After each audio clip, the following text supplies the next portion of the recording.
This is what normal rain looks like in Georgia. Good golly. I can barely see, like, I don't know, 3 or 4 car lengths in front of me. I'm going 40 miles an hour. Whee! Good times, good times. Crumble cookie time. I'm on a business trip, and I was gonna eat the cookie last night, but I was full, so figure I'd wait and eat it for breakfast. So this is for just JoJo. She's a fan of crumble cookies, and so am I. And this one has the frosting on it. I know it's gonna be good before I even eat it. It's got a little ganache, a little sprinkle of nuts on top.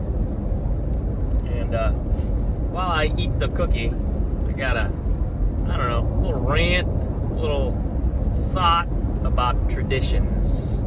So let's get to eating.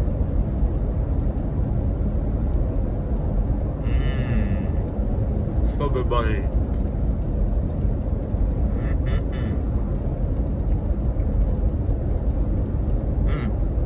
Police reported ahead. It's got some peanuts on top too, or inside too.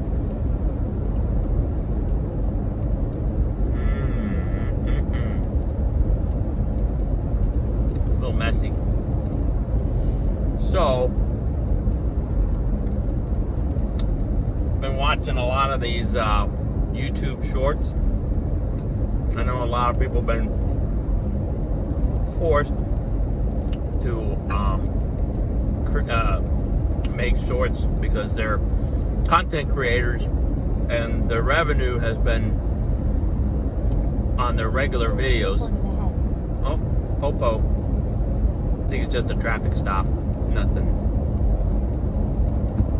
Better slow down a little bit. That's weird. Cop was just sitting there, and then car pulled up and stopped in front of the cop. I don't know. Maybe he's seeing the cop was okay. Oh, there's another cop right here. Got a traffic stop. I'm just going with the flow of traffic, going about 70.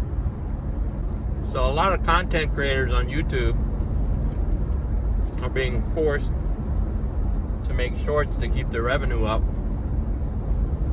And so I've been watching a lot of them get posted on my feed. And some are pretty good. It's kind of a mixed bag where actually some of the shorts are better than the long versions because they don't include like the intro and the outro, kind of unnecessary content to me anyway. If you have intro and outro, I do like some of the intros and outros, but if you're just after content, you know, down and dirty content, the shorts are pretty good. They're pretty interesting. But anyway, some of the shorts have kind of like life advice, and some of the life advice is like traditions, you know, always shake a man's hand, never shake a man's hand sitting down, you know, hold the door for a woman, stuff like that. And it got me to thinking, where do these traditions come from? A lot of them come from practicality, but I would say the vast majority of them are just something somebody did and another person said, hey, that's a pretty good idea, I think I'll do that too. But it, you know, if you didn't do it, it really didn't change your day, or it didn't really change your way of life per se. Like if it never happened again, or the opportunity never showed itself again, it doesn't really change your life. Now, some could argue like shaking hands, right?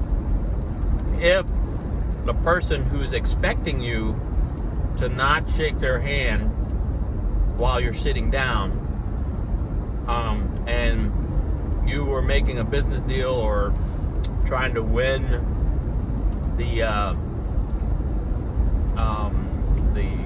not affection, but the influence, when the influence of the person who's shaking your hand, that could affect your life for sure, yeah. But it's a cultural thing, right? If you were in a different culture, they don't give a crap whether you're sitting down while you're shaking their hand or not. And sometimes it might be something that happens so quickly that you may not be able to stand up to shake this person's hand, or it's your buddies. Your buddies come up to you and, hey, what's up, man? And you give them a handshake. Of course, now it's like a lot of handshakes or fist bumps, which happened even before the what.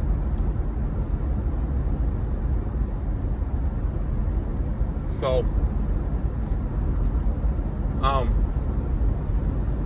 as far as I'm concerned, if it's not something that is practical, I mean, I'll follow societal norms to a certain extent.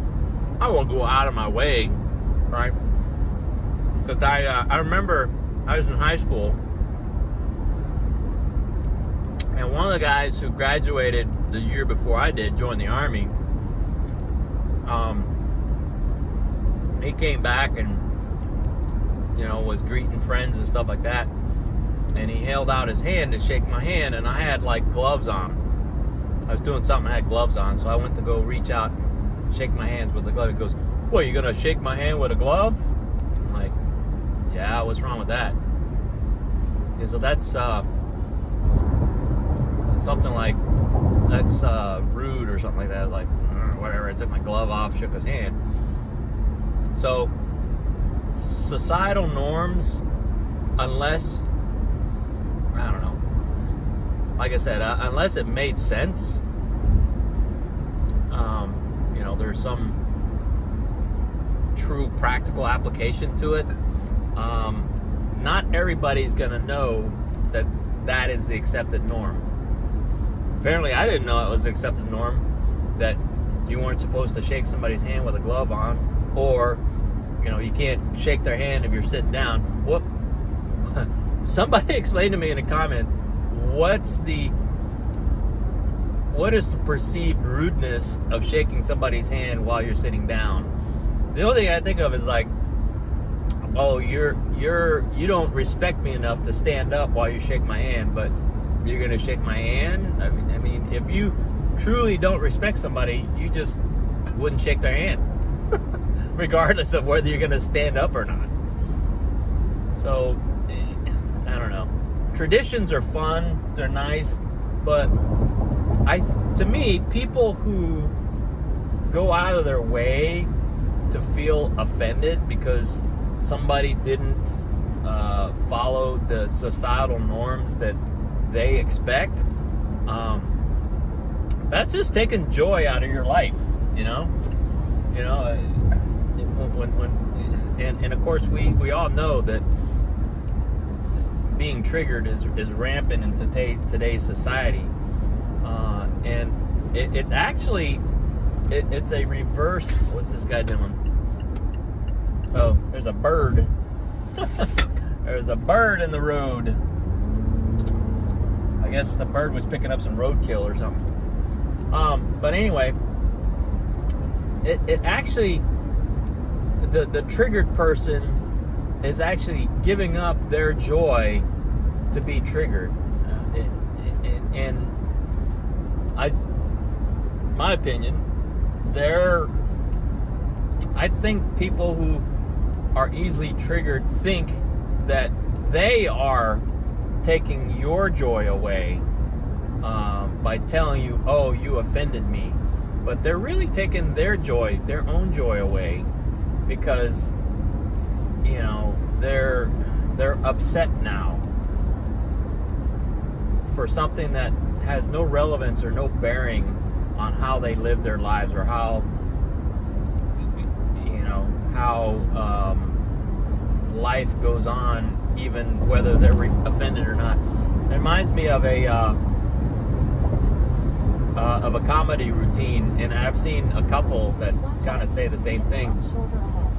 And this one comedian goes, Can somebody tell me what happens if you're offended? Anybody? You know, Bueller. But the punchline is absolutely freaking nothing happens when you're offended. The sky's not gonna fall. The ocean's not gonna rise.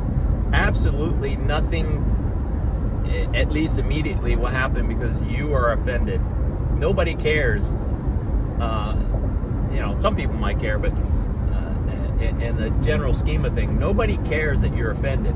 So that kind of goes back to societal norms and traditions. There's a lot of traditions out there that nobody really knows or nobody really cares, and a lot of these shorts are like, oh, did you know that blah blah blah because of blah blah blah?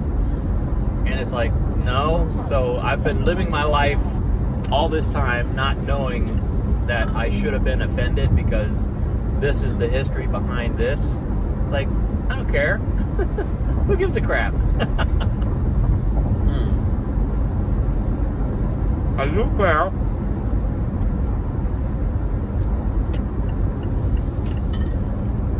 I do care that these cookies are delicious.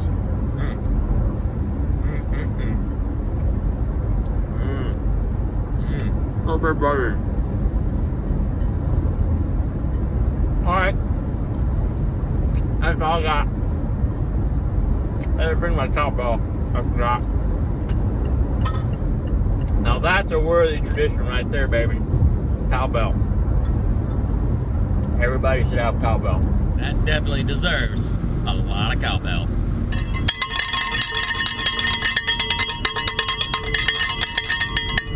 Cowbell bump.